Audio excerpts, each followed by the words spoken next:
Boa tarde, nós somos do grupo 12, Vias Aferentes Gerais da Sub-D. Nosso grupo é composto por mim, João Paulo Salles, Luísa Kelly, Natália Pontes, Nathalie Rodrigues, Wilker Lima e Sabrina de Carvalho. Eu vou falar um pouco para vocês sobre as generalidades. Então, começando pela definição de vias aferentes, elas conduzem o impulso nervoso dos receptores periféricos até os centros nervosos. Então, elas são compostas de um receptor, que é uma terminação nervosa sensível ao estímulo que caracteriza a via, um trajeto periférico, que pode ser um nervo espinhal ou um nervo craniano, mais um gânglio sensitivo anexo, trajeto central, durante o trajeto pelo sistema nervoso central, fibras que constituem as vias aferentes se agrupam em feixes, e, por fim, a área de projeção cortical, que está no córtex cerebelar ou no córtex cerebral. É importante a gente lembrar que a conexão do receptor por meio de fibras específicas com uma área específica do córtex é o que permite o reconhecimento das diferentes formas de sensibilidade, o que caracteriza a discriminação sensorial. Sobre as vias cerebrais, elas são conscientes, permitem distinguir os diversos tipos de sensibilidade e são compostas por neurônios do tipo 1, 2 e 3. Já as vias cerebelares, elas são inconscientes, o impulso não determina qualquer manifestação sensorial e é utilizado pelo cerebelo para realizar a integração motora.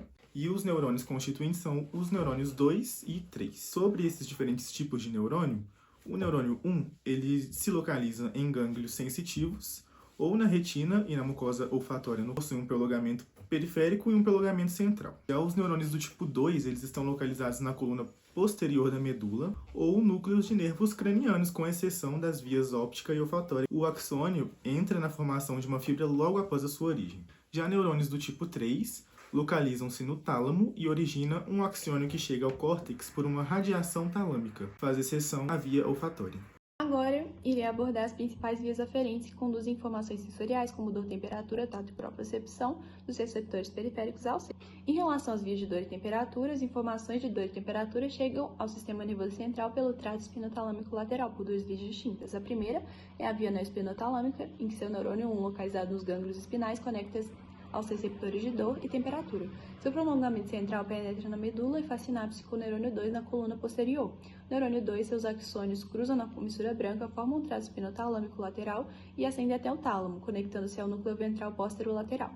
O neurônio 3 projeta-se do tálamo para o córtex somestético no giro pós-central. A função da dor dessa via é a dor aguda e bem localizada, como a dor impuntada.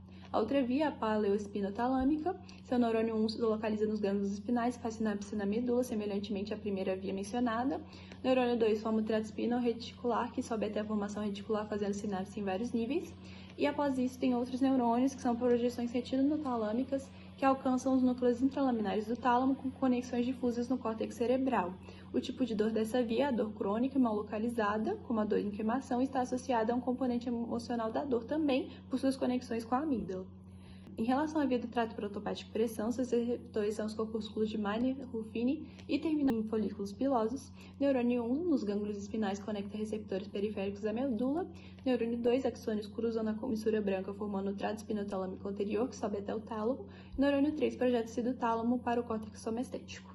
Em relação à via do tato epicrítico, propriocepção consciente e vibração, os receptores são os corpúsculos de Ruffini, Vater, Patini. O neurônio 1, seus axônios sobem pelo fascículo grácil cuneiforme até o bulbo. No neurônio 2, nos núcleos grácil e cuneiforme cruzam para formar o lemnisco medial, que segue ao tálamo.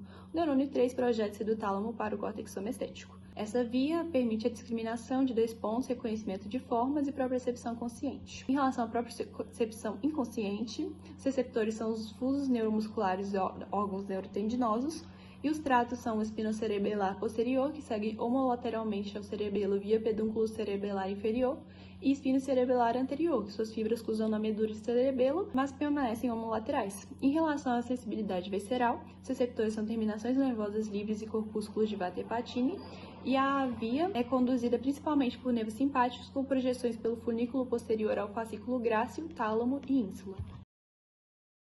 As vias aferentes trigeminais são responsáveis por levar informações sensoriais da face, cavidade oral, nasal e dentes para o sistema nervoso central, e elas operam através do nervo trigêmeo, oftalmo, maxilar e mandibular. Esses ramos captam estímulos como tato, dor, temperatura e propriocepção e levam para o sistema nervoso central. Após eles serem coletados, esses sinais passam pelo gânglio trigeminal, onde estão os corpos celulares dos neurônios sensoriais primários, e seguem para os núcleos trigeminais no tronco encefálico, onde cada núcleo tem uma função específica. O núcleo sensorial principal, localizado na ponte, processa tato, fino e impressão. O núcleo espinhal do trigêmeo, que vai da ponte ao bulbo, processa dor e temperatura. E o núcleo mesencefálico no mesencéfalo, que é responsável pela propriocepção, com a posição dos músculos na mastigação. Depois do processamento dos núcleos, as fibras elas seguem pelo menisco trigeminal em direção ao tálamo, que atua como uma espécie de estação de retransmissão. De lá, as informações são enviadas para o córtex somatosensorial primário no giro pós-central, onde a percepção consciente das sensações da face vai acontecer. Então, as vias aferentes, principalmente as trigeminais, garantem que os estímulos da face sejam processados de forma eficaz e integral, permitindo tanto a percepção consciente quanto a resposta motora reflexa quando necessário. Na porção mais alta da cavidade nasal estão localizados cílios com quimiorreceptores. Esses quimiorreceptores possuem mais de 400 receptores específicos a moléculas odoríferas e estão ligados a neurônios bipolares, que captam esses estímulos e juntam seus prolongamentos formando o nervo olfatório. O nervo olfatório vai passar pelo osso etimoide, vai chegar até o bulbo olfatório, onde vai fazer sinapses com as células mitrais, um outro tipo de neurônio que leva essas informações até o córtex piriforme, onde posteriormente elas chegarão ao tálamo e ao córtex orbitofrontal. No córtex orbitofrontal vai haver ali a captação consciente dos odores, onde podem haver inclusive ligações com o sistema límbico para associar esses odores a emoções específicas. Lembrando que todo esse sistema é homolateral. A via gustativa ela transmite informações relacionadas ao paladar da língua e da faringe para o sistema de nervos cranianos, que é o primeiro nervo facial, que é o sétimo, que ele capta o gosto de 2/3 anteriores da língua, o nervo glossofaríngeo, que é o nono, que transmite o paladar de 1/3 do posterior da língua, e o nervo vago, que é o 10º, que conduz informações gustativas da epiglote e da faringe. Os estímulos gustativos eles chegam no núcleo do trato solitário, no bulbo, onde são processados inicialmente. Em seguida, as fibras ascendentes seguem até o tálamo e finalmente ao córtex gustativo, localizado no giro pós-central e na ínsula, para percepção consciente dos sabores. A via auditiva inicia com a vibração de cílios da cóclea, que transforma em potenciais de ação que são transmitidos ao neurônio bipolar. Esse neurônio bipolar vai formar prolongamentos que se juntam no nervo vestíbulo coclear, o qual segue até a ponte e ao núcleo coclear. Do núcleo coclear, todas essas informações, elas cruzam em direção ao leminisco lateral, posteriormente são transmitidas ao colículo inferior e ao corpo geniculado medial, de onde elas seguem para o córtex auditivo. No córtex auditivo, há o processamento de toda essa informação auditiva e vale ressaltar que nem todas as fibras cruzam de lado. Dando continuidade ao nosso assunto, primeiro vamos começar pelas vias vestibulares. Elas vão começar com o neurônio 1, que vão ser células bipolares que estão localizadas no gânglio vestibular.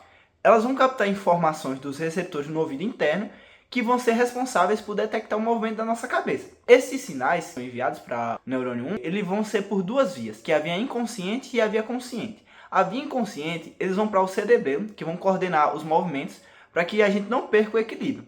Já a via consciente, esses sinais eles seguem para o córtex cerebral, onde a gente vai perceber a sensação de desequilíbrio. E aí nessa parte que a gente vai entrar com o neurônio 2, que ele vai ser responsável por transmitir informações do núcleo vestibular até as outras áreas do cérebro, como o cerebelo ou córtex cerebral. Vamos falar agora um pouquinho sobre a via óptica, que vai ser responsável pela nossa visão. A visão ela vai começar quando a luz adentrar o nosso olho e vai ser capturada pela retina, onde na retina vai ter células que vão ser chamadas de cones e bastonetes, que vão captar as informações. Esses estímulos elétricos que gerados pela retina eles vão ser levados pelas vias aferentes.